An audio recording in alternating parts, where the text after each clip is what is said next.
நான் அடிக்கடி பல மேடைகளிலே சொல்வேன், எல்லோருக்கும் உடம்புலே தழும்பு இருக்கும், திமுக காரனுக்கு தழும்புல தான் உடம்பே இருக்கும். இவர்கள் பார்க்காத மிசா கிடையாது, இவர்கள் பார்க்காத பொடா கிடையாது, இவர்கள் பார்க்காத தடா கிடையாது, இவர்கள் பார்க்காத இன்னல்கள் கிடையாது, அடக்குமுறைகள் கிடையாது.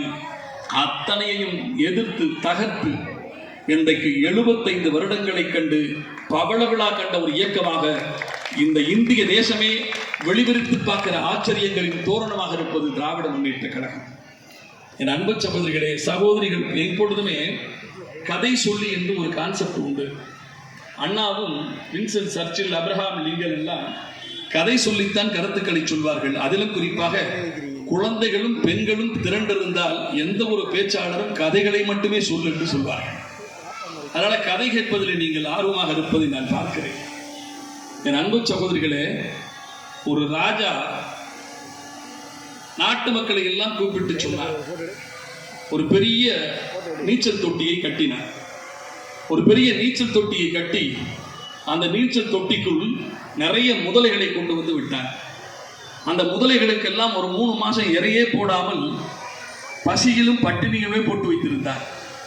போட்டு வைத்து விட்டு நாட்டு மக்களை கூப்பிட்டு அந்த ராஜா சொன்னார், இந்த குளத்தில், நீச்சல் குளத்தில் 1000 முதலைகளை விட்டிருக்கிறேன். 1000 முதலைகளும் 6 மாசம் சாப்பிடாம கிடக்கு.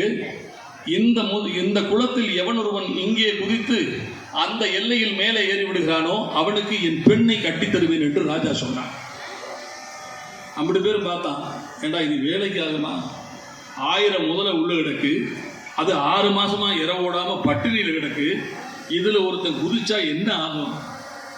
இதுல குதிச்சு தப்பிச்சா ராஜா பொண்ணை கட்டிக்கலாமா? இதெல்லாம் ஒரு அறிவிப்பா அப்படின்னு சொல்லிட்டு எல்லோரும் அச்சப்பட்டு விலகி போனார்கள். ஆனால் ஒரே ஒருவன் மட்டும் குதித்து விட்டார். குதித்து தண்ணீருக்குள்ளேயே உள்ளே சென்று எப்படியோ தப்பித்து கரையில ஏறினான். ஏறினவுடன் கூடியிருந்த கூட்டம் எல்லாம் ஓடி வந்து, எப்படிடா இவ்வளவு பெரிய சாதனையை செஞ்ச? இத்தனை பேருக்கும் இல்லாத துணிச்சல் உனக்கு மட்டும் எப்படி வந்தது என்று கேட்டார்கள்.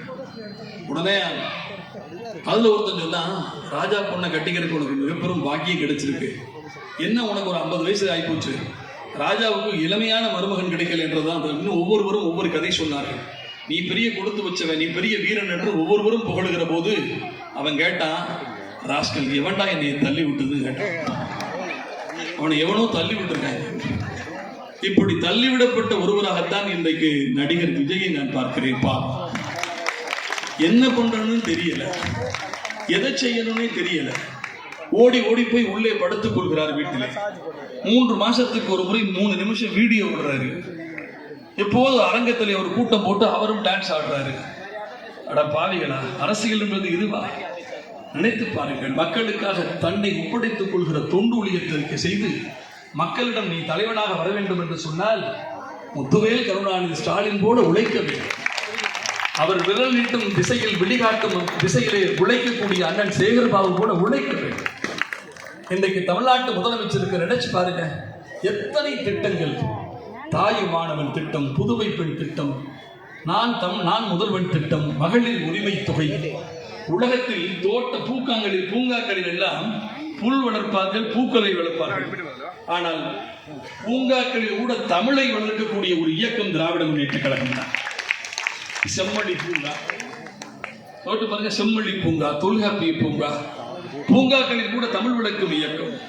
அத்தனை திட்டங்கள். இந்தியாவில் இப்படிப்பட்ட அளவுக்கு இத்தனை திட்டங்களை தோரணம் கட்டி உலக நாடுகளை வெளிவிரித்து பார்த்த இன்ன பிற மாநிலங்களும் தமிழ்நாட்டின் முதலமைச்சர் அமல்படுத்தக்கூடிய திட்டங்களை பின்பற்றக்கூடிய ஒரு அரசியல் சூழலை உருவாக்கி இருக்கக்கூடிய ஒரே தலைவர் முத்துவேல் கருணாநிதி ஸ்டாலின் என்று சொன்னார். மறுக்க முடியாது.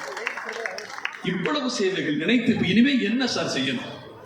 என் அன்பு சகோதரர் அஜய் ரத்னம் சொன்னார், இன்றைக்கு இந்திய குடிமை பணிக்கு 56 பிள்ளைகள் IAS, IFS, IRS இதற்கு தேர்வு செய்யப்பட்டிருக்கிறார்கள். அவர்களுக்கு ஊக்கமாக இருந்து உழைத்து அவர்களுக்கு வாய்ப்பை உருவாக்கி கொடுத்திருக்கிறது முத்துவேல் கருணாநிதி ஸ்டாலின் அவருடைய உதவி கரம் என்று சொன்னார்.